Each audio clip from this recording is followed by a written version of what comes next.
Olá, bem-vindos mais uma vez ao Papo com o Gestor da Rio Claro Investimentos. Estamos mais uma vez com o nosso diretor de gestão aqui, Lucas Hadi. Meu nome é Pedro Jobim, sou planejador financeiro e sócio também aqui da Rio Claro. E hoje nós vamos falar sobre o mês de maio de 2023, o que aconteceu no mundo das nossas carteiras e as perspectivas daqui para frente.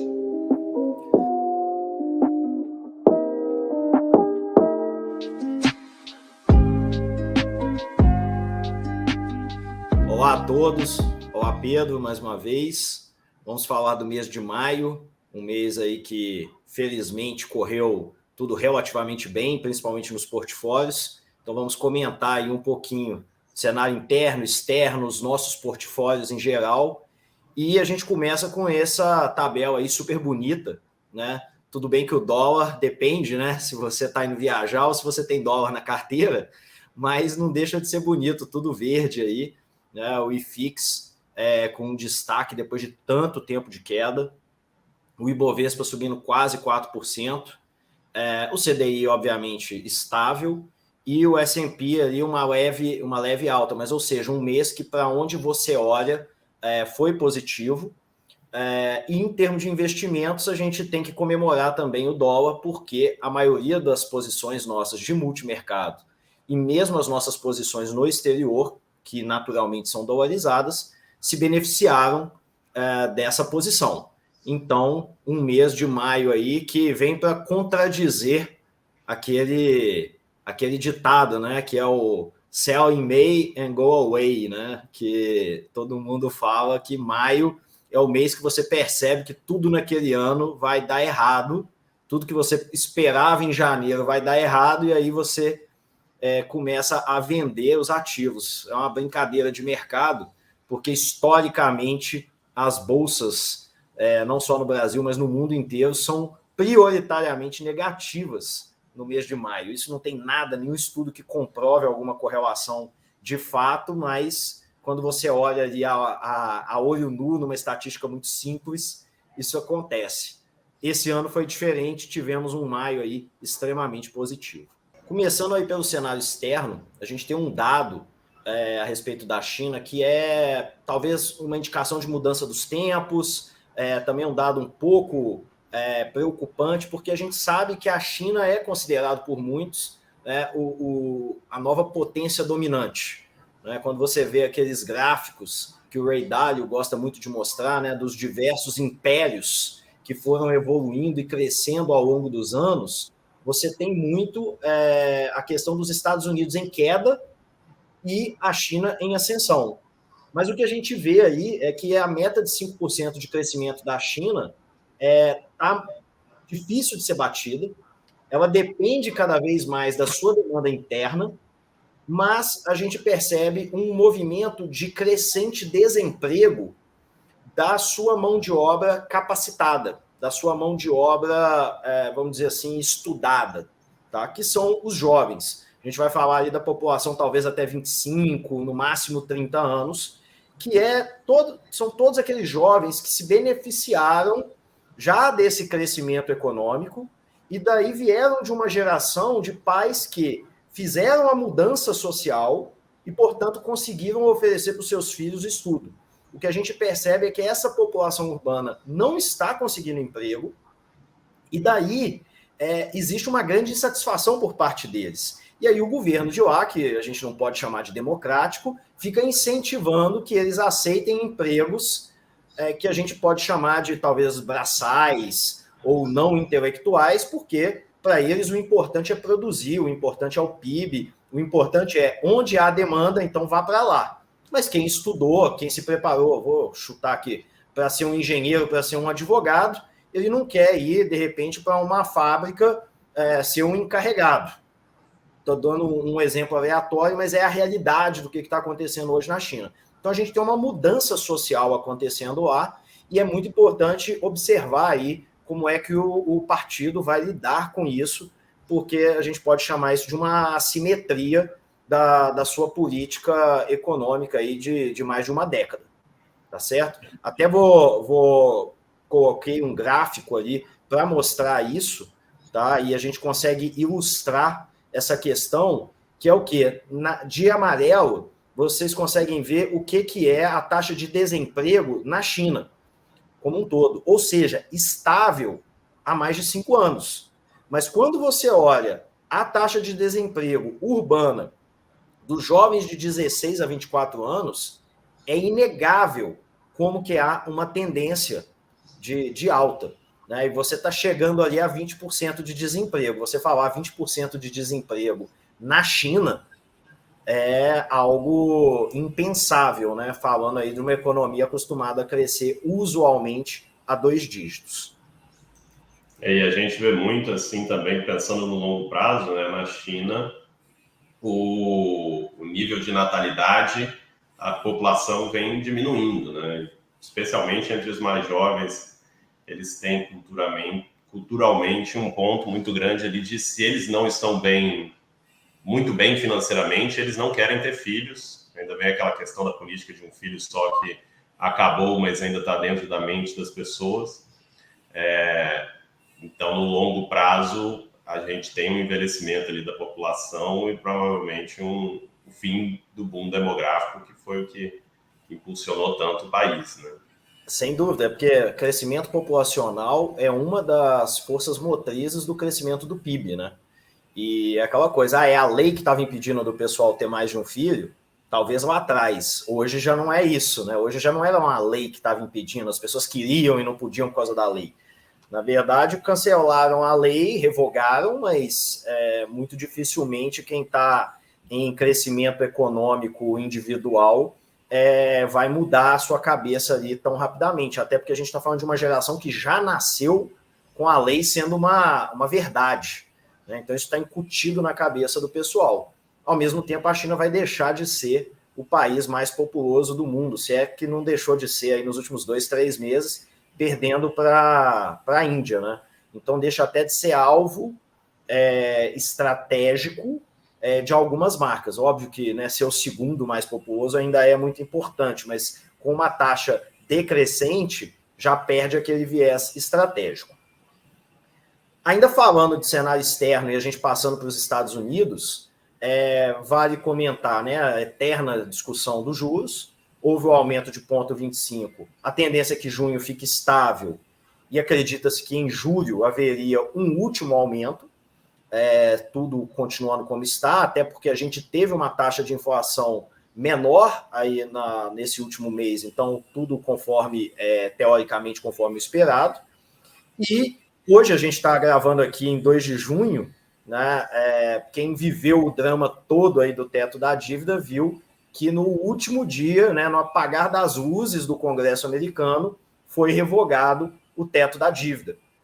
Então, não houve calote, é aquela coisa, ninguém trabalhava com esse cenário, mas eu brinco que é o famoso ruído, né? Serve para dar aquela agitadinha no mercado, dia 1º de junho a conta de luz já não vai ser paga, e porque não vai ter dinheiro, então gera um murmurinho que, como eu sempre falei, no final serve mais para o Congresso barganhar com o presidente em troca da assinatura ali da revogação.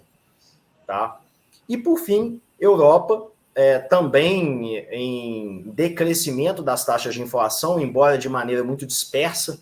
Você tem países que já estão com a inflação equilibrada, outros que ainda estão com a inflação muito elevada, mas, no geral, o Banco Central Europeu não sinaliza que haverá qualquer mudança na trajetória dos juros. Ainda espera-se aumentar mais os juros nas próximas reuniões e espera-se que esse movimento já esteja próximo do fim, porque, como eu já comentei em papos anteriores nossos aqui, a Europa quebra em 3 a 5 anos, se a gente estiver falando de uma taxa de juros de 4 a 5%.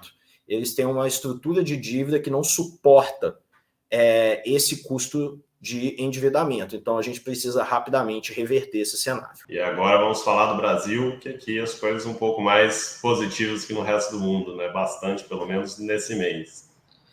Felizmente, né, apesar de também vários ruídos, né, principalmente ruídos internos a respeito de principalmente do que o presidente fez, falou, deixou de falar, quem que ele trouxe para dentro do país ou não trouxe, se ele vai fazer uma política popular ou não a respeito dos carros, né? Algumas daquelas medidas que a gente já conhece de outros governos do PT e que se mostraram mal sucedidas, mas vão sendo repetidas, a economia vai seguindo o seu caminho, né? Felizmente, isso vai acontecendo. A gente vê a inflação cedendo, a gente teve um sinal claro da inflação cedendo agora nesse último mês. Então, podemos perceber que quase todos os vértices dos títulos públicos demonstraram uma queda nos seus yields, né? E quando você chega lá em 2035, 2055, você tem uma exceção para 2024, mas a gente está falando de um ano só, então uma duration ali muito pequena, e a gente está falando da NTN-B só. Mas no restante todo, a gente teve uma queda dessa taxa de juros. Isso reflete positivamente no preço dos títulos. Então, a gente consegue ver nesse gráfico, a linha azul, que é a linha mais forte, é a queda que houve ali nos yields, né, na curva de juros brasileira, no mês de junho, contra o que foi há um mês atrás e o que foi há 6 meses atrás. Então, 6 meses atrás, a gente estava lá em cima, 14%, ainda com uma expectativa de alta no curto prazo, para depois haver uma queda. Mês passado, já havendo uma queda de 14 para 11,5 em torno de 2 anos, e depois uma leve alta. E agora, a gente já está falando de uma queda expressiva para baixo de 11% em 2 anos, e depois uma alta. Como eu já disse também em outras conversas nossas, a gente vive hoje o que é chamada a curva invertida, né? Porque a expectativa é sempre de uma curva de juros que vá aumentando do curto para o longo prazo, porque quanto mais longe de hoje, mais incerto é o futuro.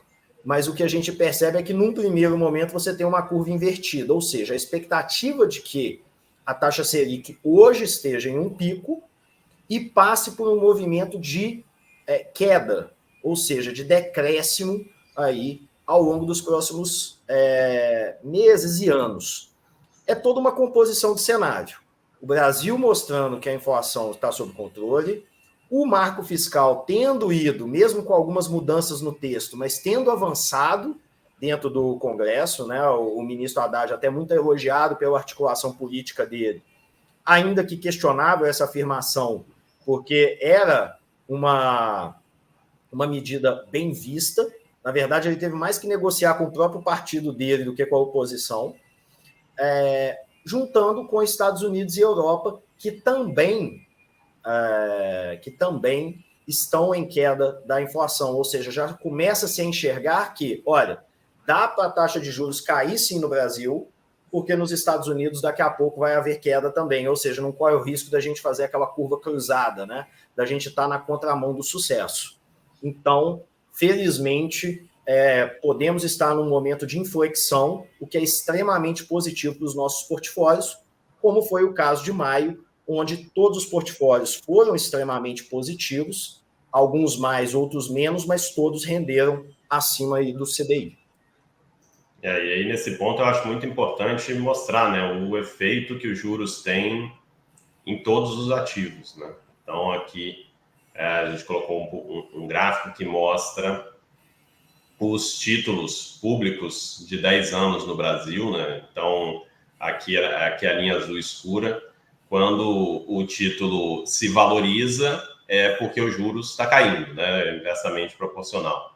Então, a gente vê que eles andam junto com todo o resto do mercado, né? Então, a gente tem os fundos imobiliários que são bastante correlacionados com os títulos públicos. Você está ali, o yield quando o rentista, pessoa física, principalmente, que é quem investe mais em fundo imobiliário, está pensando em como ele vai investir o dinheiro dele, ele vai comparar, vai correr mais risco com os fundos imobiliários, com ações, ele tem que ganhar mais do que com os títulos públicos. Então, quando os juros caem, esses títulos se valorizam, os fundos imobiliários se valorizam, as ações se valorizam. Quando os juros sobem, todo o resto se desvaloriza, e a gente pode ver aí nesse gráfico, claro que dentro das suas proporções de volatilidade, né, os títulos públicos com muito menos volatilidade do que os fundos imobiliários, que também tem muito menos volatilidade que a Bolsa, que é o azul claro, que todos eles andam juntos ali. Quando um sobe, o outro sobe, quando um cai, o outro cai. Então é bem isso que a gente vem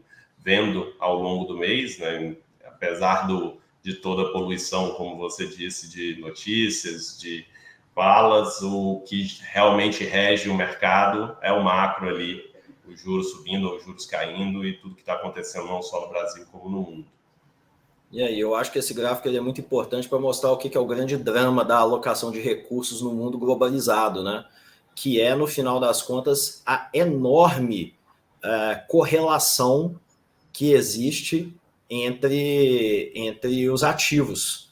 Então, você estava mostrando aí que, poxa, eu vou alocar numa NTNB, numa LTN, num fundo imobiliário ou numa ação, intrinsecamente, falando como classe, né? Ou seja, eu não estou falando de uma ação específica, de um fundo imobiliário específico, eu estou falando da classe, eles andam juntos, eles andam correlacionados. Então, às vezes você está alocando num momento em que você sabe que você vai perder dinheiro, mas é porque você não tem bola de cristal para saber quando é o momento ideal. Então você está montando uma posição quando os juros estão subindo, porque você sabe que os juros já estão suficientemente altos e por isso você quer aguardar, porque no momento de queda você sabe que aquela vai ser uma posição vitoriosa. E essa foi a nossa realidade aqui no Brasil nos últimos 4, 5 meses, né? Não foram, como as nossas carteiras são muito equilibradas, não foram posições necessariamente perdedoras, mas foram posições ali de um equilíbrio, de cento e poucos do CDI, um pouco abaixo do CDI, aquela coisa que não brilha o olho, mas que você, na verdade, está montando a estrutura do seu portfólio para que na hora que o ganho venha, ele venha de forma substancial. E é isso que a gente espera ver mais meses como maio a partir de agora. Nunca é de forma linear, né? Principalmente se tratando de Brasil, mas a gente espera estar aí no começo de um ciclo de queda de juros que vai, com certeza, trazer frutos aí para os portfólios. Perfeito. Eu acho que até reforçando um pouco a estratégia da Rio Claro, né? É importante entender que aqui no Brasil a gente tem ainda a ferramenta do CDI pós-fixado, né? Que é basicamente a única coisa que se beneficia nesse cenário de alta de juros, que é a maior parte da nossa carteira. Então a gente conseguiu passar por esse 2022 e início de 2023 com mais tranquilidade, mas claro que com todo o resto indo muito mal, né? Então, a bolsa cai muito, os fundos imobiliários subiram muito nos últimos 2 meses, mas estavam sofrendo aí há quase 2 anos, né? Tendo uma rentabilidade, embora os dividendos estejam altos, era necessariamente porque as cotas estavam baratas. E agora a gente vê um pouco dessa reversão. Não tem como a gente garantir também que isso vai continuar daqui para frente, né? Mas a tendência agora é que, pelo menos, as coisas fiquem um pouco mais estáveis e com um pouco mais de previsibilidade. Tá? É possível que a gente veja a recuperação desse movimento que a gente tem, que é o natural ali do ciclo econômico, né? Os juros sobem, a economia arrefece, a inflação diminui, depois a gente abre espaço para os juros caírem, que é o ciclo que, dessa vez, né, ao contrário da última vez que a gente viveu no Brasil, o mundo inteiro está vivendo junto, né, de aumento dos juros, a inflação que estava muito alta no mundo inteiro começa a diminuir agora e abre espaço para, provavelmente, daqui a alguns meses ou poucos anos, a gente volte a cortar os juros de forma significativa ao redor do mundo. Eu acho que é isso. Muito obrigado, Rádio, mais uma vez. Muito obrigado a todos que estão acompanhando, especialmente os clientes da Rio Claro. Se você ainda não é cliente da Rio Claro, conheça o nosso trabalho. Será um prazer apresentar e receber você junto com a gente para conhecer um pouco mais dentro da gestão de patrimônio, uma carteira administrada e principalmente uma empresa que está sempre ao seu lado e não de forma 100% independente, né? Não estando ao lado das instituições, sempre defendendo os nossos clientes. Isso aí. Obrigado, Jobim. Obrigado a todos e até o mês que vem.